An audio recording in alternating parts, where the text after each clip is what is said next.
Welcome back to Grow Your Impact, Income, and Influence, the number one show helping you reach millions on the internet.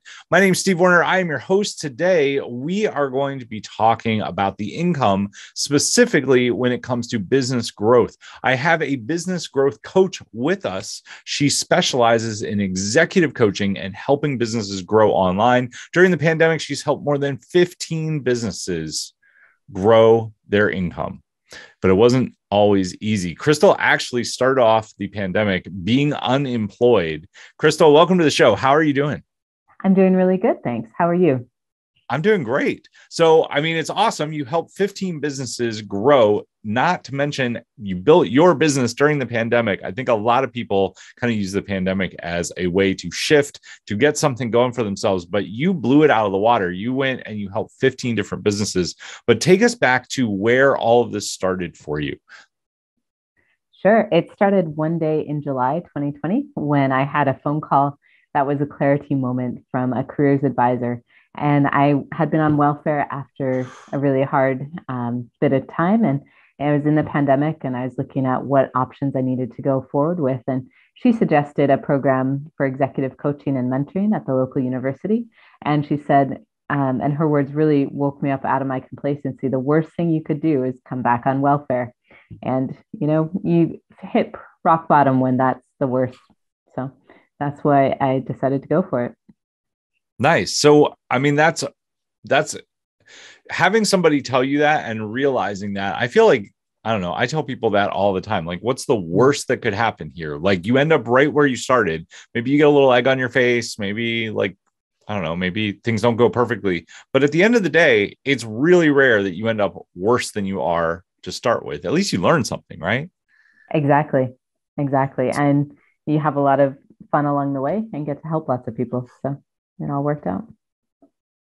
That's pretty awesome. So you took college classes on executive coaching. I know right now there are definitely some people in the coaching environment that have no background whatsoever. So I am super happy to hear that you actually went and took classes before jumping in. I feel like the pandemic has brought some people out of the woodwork. I've actually turned down shows from people that have said, I'm an executive coach, or I'm a marketing coach, or I work with Facebook ads. And I'm like, how did you learn? And their answer is pretty much that. So I hat is off to you for going and getting the skills. So what happened first off when you started taking the classes? Because I think some people would be like, oh, this isn't fun, or this isn't exciting. What were a few of the big ahas that you had when you were going through the class? Oh, that's a great question. I think the aha was that I could actually do it. Because previous to being unemployed, I'd worked as a teacher for a long time. And actually, there's a lot of skills in coaching that you use in teaching, but I was really shy to actually work with like adults and then executives. And I actually signed up for my course by accident. I thought I was just doing a coaching qualification, but I showed up to the first class and the guy was like, well, actually, no, this is for executives. So you're going to have to find director level people to work with to do the coursework. And that for me threw me for a loop for the first couple months, but it actually really was cool and was neat to realize that people are the same no matter at what level they are in. So. I bet that, I can imagine, I can think of like two or three of my friends that would have been scared to death, like if they found that out. So, you had to go out and you had to find executive level people to work with for the class. Am I understanding that correctly? Yeah, I did. And actually, I've done most of my coaching hours, but I'm still working on the papers for the class because it was that in depth for the qualification. But it's good. It was a good learning experience. And it really made me challenge myself to be more confident and to connect with people in different areas and different walks of life. And that in a way empowered me to start my business because I found one director actually on Facebook in January of 2021 that I started helping. And then that led to 15. And when we started working together, she was ready to close up her organization. And by the time we finished, she's grown, hired staff, and has a growth plan for 5 years. So that's awesome. Yeah. That's a pretty huge turnaround. You got to be pretty proud of that, I would think. I am, but it's still kind of surprising to me because I feel like all I do is ask questions and I let them kind of find the space, create the space for them to find the answers for their organization. But Yeah, it's been fun. Well, we'll come back to what some of those questions are because I want to hear a little bit more of the story. So you started working with her, you helped her Hmm. grow her business, but Yep, then you also found other companies to work with. So my first question is, you said you found her on Facebook. Where did you find I the did. other companies? Because I know a lot of people would say, like, I would love to do something like that. How do you even get in touch with these people? Just in Facebook groups and LinkedIn, really. Um, so I just connect with people in a couple different Facebook groups and areas there, and then on LinkedIn as well. Although LinkedIn is more the long game in terms of building authentic relationships, because there's a lot of salesiness I find with the pandemic that's going on LinkedIn. So, Yeah, I would second that. I've pretty much exited LinkedIn just because it's mhm. such a um cesspool, I think might be the right word. Like, I think I mean, people's profiles are great, but then getting in touch with them is almost impossible. I will say this is going to turn a lot of people right away, but if they have a phone number, I found just picking up the phone and calling them. Um, I had one guy, he was like, "You actually called me?" I said, "Well, your number was there, and I thought that would be the best way to get in contact with you because I'm sure you, just like me, you probably get 150 messages a day." And he was like, "You're hired. Like, I don't care what you do, you're hired. The fact that you picked up the phone and called me." Um, I don't know if you've ever called anyone off of Facebook, but I have actually, and that's, I guess, the other secret sauce to my business is I just try to get people to connect and to talk, whether it's on the phone or on Messenger or on Zoom, because I think really authentic human connection is where selling is at, but it's also where connecting and true business happens. So, that is, you are preaching to the choir. So, okay, cool. take us through. First off, you reach out to somebody, you connect with Mhm. them. What do you say to somebody? Because I would imagine one of the things that I hear a lot in my realm is I don't want to come across as salesy. And you've touched on that it's a connection, like true business is connection. So what do you say to somebody to open up the conversation? Yeah, so I try to find some kind of connection with them in a personal way that it takes it outside of the business realm, I guess. But then also, I just try to see if I can answer one of their problems or answer one of their questions that they have, and then give them a small, quick win. And that for me has been a better sales budget than Facebook ads or lots of things like that. And then that way, if you help somebody else, then they feel like they want to help you out. And so then that's how I can network and grow. So, Nice. I like it. I think that like so many people are like, I'm scared to be, I don't want to be salesy, but I mhm. also don't want to give away all my time for free. And I always tell people, make sure they know what you do, but offer to help them a little bit. Say, I don't do everything for free, but I'm happy to like have a conversation with you. I'm happy to talk about your goals. I'm happy to put you in touch with somebody. Yeah. Like, it really is networking, like old school networking, which I feel like so is lost on so many people these days. It is 100%. And I guess, yeah, I get the inspiration from my family that there's one side of my family that is still beef farmers, actually, and they've been farming and they have the farm called Good Beef in Ohio, and it's been going on for a very long time. And it's kind of that old fashioned family values and being of service. So, Nice. So you're actually in Wales. I hope it's okay that I give yeah, that away. How did I you am. get there? Did you get there during the pandemic? No, I've been here for 7 years actually, in the UK, and I have British family, so that's kind of how I came. Got it. Okay. That's an interesting. Uh-huh. I travel all the time. Sorry, I don't know why my phone went That's off. okay. I travel all the time. Like I love international travel. So I just wondered if that played into your business plan at all. I haven't really thought that far ahead, I guess. I've just kind of been um, focused on the next couple of years of stabilization and raising a young family and stuff like that. So, seeing where that goes. Gotcha. So, okay, let's dive into the business coaching part because you said even it's still surprising to you that all you do is ask really, really good questions. So, when you start working with a business, one of these 15 businesses that you've helped, what are some of the first, like call number one? What are a few of the first questions that you ask or some of the information that you start to get on them to move them forward towards their goals? Sure. So call number one is kind of the where we do what I call a deep dive company audit. And it's where we look really closely at 5 key areas of the business. I ask for their last couple financial reports and income.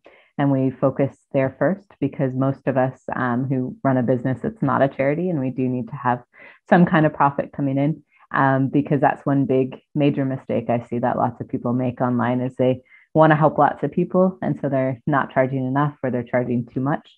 And then we also go ahead and look at what products they're using or services and what assets they have in their business, looking at digital assets, like their email list, their marketing assets. And then we look at the people and the time. And then we look at so we kind of establish that baseline for those 5 areas. And then we look at the vision for those 5 areas and look at the gaps. Hey, thanks for taking a moment to check out this episode of Grow Your Impact, Income, and Influence, the #1 show helping you reach millions.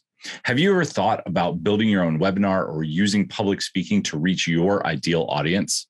Well, if you'd like my help with it, over the last several years, I have built more than 40 live events for clients just like you. In the last 18 months, I've helped 32 entrepreneurs build their webinar with over $5 million in cumulative sales. If you'd like to see how I can work with you, or if you'd be interested in having me speak at your event or be on your podcast, go to steven.coffee, that's steven.coffee, to book a short call with me and see how we can work together. All right, let's jump back to the episode. Okay, so you're looking at like what their vision is, and then you're establishing the gaps and asking questions that get them to realize what they need to do to get there. Is that the methodology? Yep, that is. And I have lots of templates because I used to teach. I love to make a good PowerPoint and a good worksheet. So lots of templates that kind of help them take the gaps from the vision to where they are and to kind of bridge that gap with some strategic actions and planning, because lots of people kind of feel overwhelmed, it seems like. Several of the business owners have come to me saying that they feel burnt out, or they feel like they don't have enough time, or that they're really bored with it because they've been doing it for a long time and they feel like it's just become a job to them, but their clients still expect a really good level of service and they need the income for their families and for themselves. And so we look kind of at a business 360, I would say. And then from there, we kind of break it down into what key area to focus in on first, and then next, and implementation and some things like that. So you touched on a couple really big things there. I hear the same thing. Like overwhelm is one of the biggest things that I think you hear from entrepreneurs, whether they're solopreneurs or even, I feel like sometimes as they get a larger team, they still feel more overwhelmed because they're trying to manage everybody and maybe their management skills aren't what they need to be.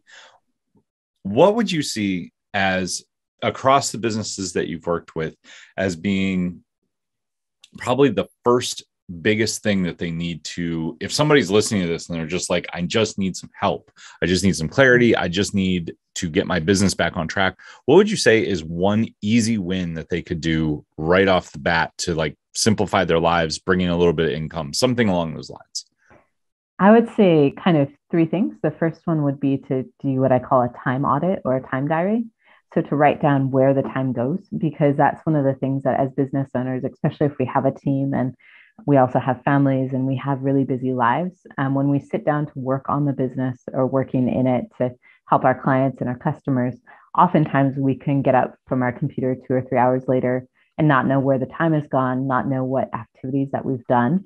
And a lot of the activities that we do, we don't actually have to do. They can be delegated or automated or eliminated. And so if you can get rid of some of those tasks, like about 30 to 40% of the stuff that you think you need to do in your business, that can then create the space for less overwhelm, to get out of that panic mode, and into more productivity. So, and another thing would be to take a look at what services you have. And because the other big complaint I hear a lot is how to find repeat customers and how to get kind of really loyal buyers. And so we take a look at some of the services and how can we productize them and how can we kind of create different offerings on different levels. And I really am a huge fan of some kind of retainer or subscription model, because that helps all kinds of businesses create stability of income. So that's a huge thing. Well, okay, so I agree with you. Mhm.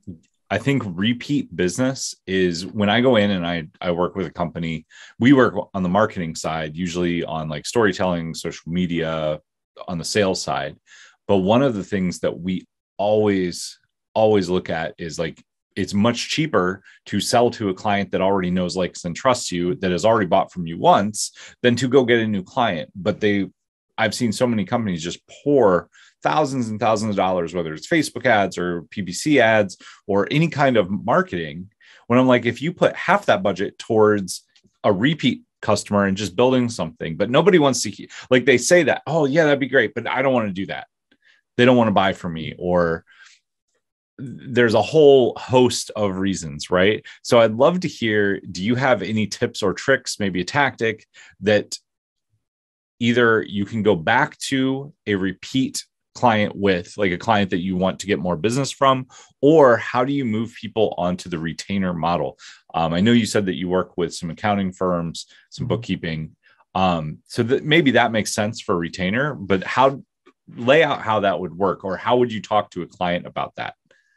Sure. We would make a list of their top 10 to 20 really raving fan customers that they've had. And we would then kind of create some sort of survey or some sort of way that the client could talk to those customers about what they loved about the service, what other problems that they might have. So it's kind of like market research, but in a very warm and friendly way. And then we would try to create a couple beta programs or beta services that might work for these customers at a significantly lower cost, and then go from there. And so then I've had a couple of clients who are coaches or consultants, and they have a very big kind of signature program. And then at the end of that program, they've created like a group program or a almost like a retainer coaching service where they can have the clients check in over 6 months or over a year. And that's been really powerful. And it's kind of like a gym membership, but for coaching or for the consulting area, where they kind of check in when they need to. And so some months they have lots of calls with them and other months they don't. And I guess the key is to set really clear boundaries on it and to be really just listening, and relating to your customers so that you can think of other ways that you can help them. I think that's like finding new ways to help your Mm-hmm. customers, especially the ones that know, like, and trust you, is great. The How would you balance that with people? Because I've also seen people go the other way and they're just always creating something new and not even serving the people that they have. Have you seen very much of that? I have, and I don't like it. And so that's the other thing that I really encourage the business owners that I work with is to stay in their own lane. And I worked especially with, I think, three of them on that this year, because when they first came to me, they had a lot of different services and a lot of different offerings, and their businesses were just scattered and they weren't powerful and they weren't focused with excellence on what they were doing. And so we really simplified, and in that radical simplification down to one or two services, it was powerful, but it was also painful for them because they were felt attached to these other things, and they were known for these other things. But once they simplified, then they were up the level of service that they provided, and then it was really powerful, and they got better results. Well, that is the key. After all, it's all about results. Mm. Um, so you've kind of taken us on a broad, sweeping journey of the different things that you do. I love the time study. I think it is one of the hardest things to do, but it is one of the most powerful by far. If you can figure out what you can get off your plate to put time back in your pocket, because it's the one thing that we don't have. I also really like the idea of building lifetime client value, finding new ways to serve your best customers. What I'm going to ask, what is one of the biggest mistakes that you see over and over and over again? Because I think that's something like in our own business. I mean, I'm a business coach. I still know in my own business, like there are days that I'm pulling my hair out and I'm going crazy, like just trying to keep it in line and get things done. We don't always see our blind spots. So what is either a mistake that you see over and over and over again, or a blind spot that a lot of business owners have? That's a great question. I would say it's probably two things. It would be feeling like they have to serve people who are like them. And this is oftentimes businesses that I'm working with that are in the growth phase beginning to scale, and they haven't totally systematized what they're doing. And they still feel like their audience has to be like them, instead of the fact that business owners can serve really anyone and anyone with a problem. And the other big mistake that I see business owners making is scaling too fast and hiring loads of freelancers and a big team without actually thinking through the implications of that and how to do it with excellence. Because that's one of the major areas I've worked with people on, is kind of creating those SOPs and those standards of training and ways of doing business internally as well as externally, so that you maintain kind of the same high level of standard that you did when it was just yourself or just the business owner. So you said something kind of cryptic. I could see some of the listeners being like, what does she mean by that? Is there such a thing as scaling too fast? Because I think most people would just say, just bring the income. But I know I want to hear your version of what this means. Well, in my view, multiple streams of income are good in a business or in a family or in whatever unit that you're looking at for finances. And I'm a firm believer in growing a business in a sustainable way, and not in a way that is just to kind of jump ship from your day job too quickly. I think a business kind of goes through three phases: the startup phase, the growth phase, and then the scaling phase. And I see a lot of businesses, it's kind of the myth of the online world that you can become an overnight millionaire, where you forget, well, millions, that is important. And it's amazing to aim for high income and high impact, but you also have to do it in a way that is sustainable and realistic for the business, but also for the people that you serve, because otherwise you become a one-hit wonder. And in 6 months, the business is gone and you've fizzled out or burnt out. That's, I think, the burnout. There are a couple of things I've seen go wrong. The first one's the burnout. Like, if you have something that is a great offering, but you scale too fast, you're going to have to bring a lot of people on, which then you got to train a bunch of people. And like, not all of them are going to do a great job. And you're burning the candle at both ends, because you're working in the business and trying to work on the business and trying to train people. Like, that's going to lead to a lot of stress if you do it too quickly. The other thing is, I've just seen like quality just go out the window, right? Like, you do something really good with a few people or a few things, and then you just lose track of all of it and you have a huge meltdown. Like, I've seen that happen in the coaching space over and over and over again over the last 8 years. Like, somebody will do really great out the gate. Everybody will really like rush to them, and then they don't know what to do with themselves and it all falls apart. Which is never fun to watch. So, Crystal, if people wanted to find you, I know that you had a free call set up. Is that correct? It is, yes. So it's a free 15 or 20-minute strategic action call where people can book in and connect with me about one aspect in their business that they'd like to get some clarity around, and we could move forward from there. Nice. So that call link is in the show notes. If you enjoyed this conversation, you'd like to reach out to Crystal, please click on that link. She definitely can help you. Like, she's got the skills, and they're not just something she pulled out of the air or she read a book on. She actually has helped businesses, and she went to college for this. So I would definitely recommend her. Crystal, thank you so much for coming on and sharing with us. I really appreciate it. You're welcome. Thanks for the chance. No problem. To everybody else out there, till next time, take action, change lives, and make money. We'll see you soon.